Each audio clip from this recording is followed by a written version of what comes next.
Yo guys, what's happening? Welcome to another episode of Back to the Drawing Board. I know it's been a long time since I've heard from you guys or even seen from you guys, but you know what guys, I'm here today because you know what, I'm back with another banging episode. Cool. Now today we're gonna go over gold. If you do follow me on Instagram, furthermore, if you do or if you don't, my Instagram is MajorPipsFX. Go and follow that. I've posted analysis of gold. I just want to do a quick update of what it's done so far. Now, looking at the chart. Now, before I'm gonna show you what I'm gonna put a little picture. If you haven't seen the Instagram post, I'm gonna put a picture right here. Badam boom, boom. I'm gonna edit it in so like it comes there somewhere. Yeah, but yeah, looking at this photo, as you can see, price had it.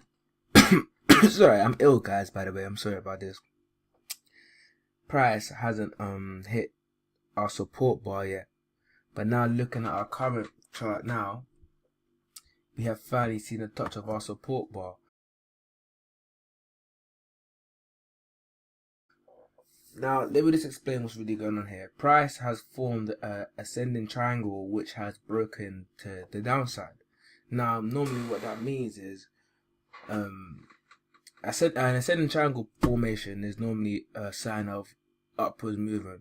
Like if we was to get a break to the upside, get a retest, and then price would normally look for price to carry on going up.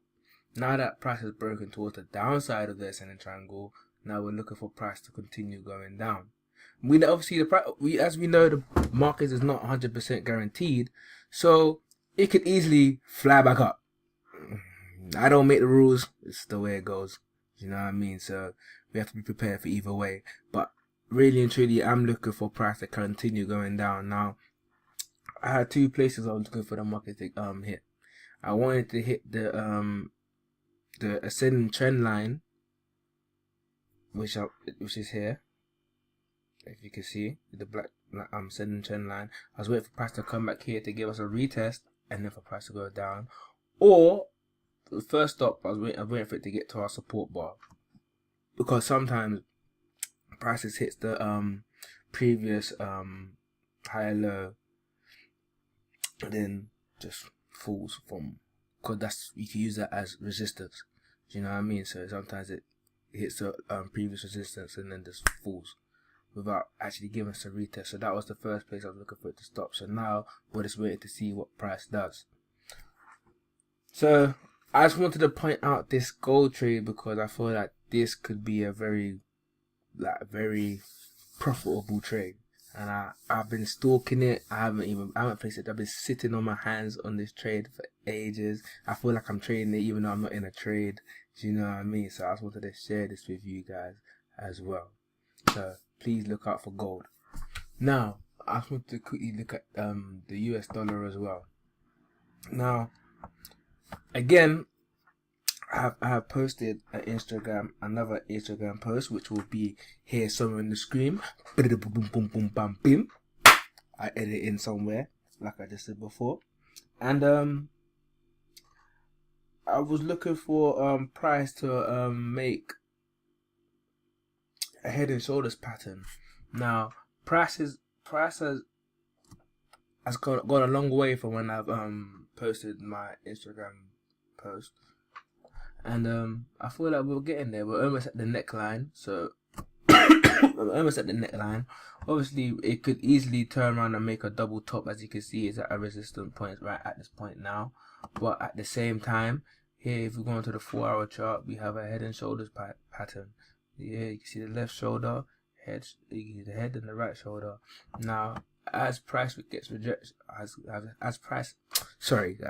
as we have seen rejection from our resistance bar, I'm looking for price to come back and hit the neckline and then continue moving towards the upside. But just in case it doesn't do that, I have played out a scenario just in case it doesn't, which can also come down to the right shoulder. Now, how I normally play a head and shoulders pattern, I'm for it going up until it gives me a bearish until we get a breakthrough and a bearish close of the right shoulder. If we do not see a close below the right shoulder, a bearish one as well, I'm still bullish for the formation. Do you understand what I mean? So I've measured out the targets for if it does come into the neckline or the right shoulder for it to the upside, or if it breaks below, and measure the target for the downside. So we'll just wait for this week's episode of the market to find out which way we are going, and which way to trade really. I'm gonna lie, this current week's trading, was crazy, man. We had Euro USD fly down, we had NZD USD fly down, the USD CAD fly up. I'm gonna give you guys, I have so many updates for you guys, because we was going over USD CAD and stuff as well, so next week should be a better video. But I just wanted to throw this one out there for you guys. I know I haven't been here for a minute, but I'm back in full effect, baby.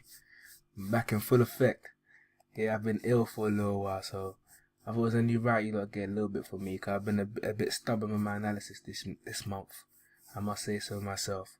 But thank you for tuning in. I know it was short, but I'm gonna be back next week in more detail, more analysis, more pips, more everything. Yeah, I'm gonna start editing my videos as well. Like, make this a bit more interesting, instead of it just being a voice and a screen. Do you know what I mean? Put a little effects on here, make it a little bit entertaining. If you guys want some music too, just let me know. I might throw a little bit of music in there for you guys.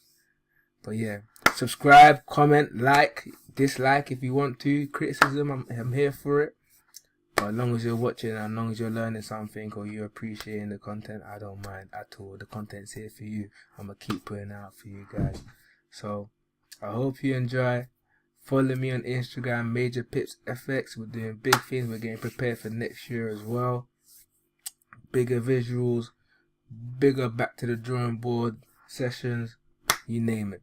Yeah? Peace.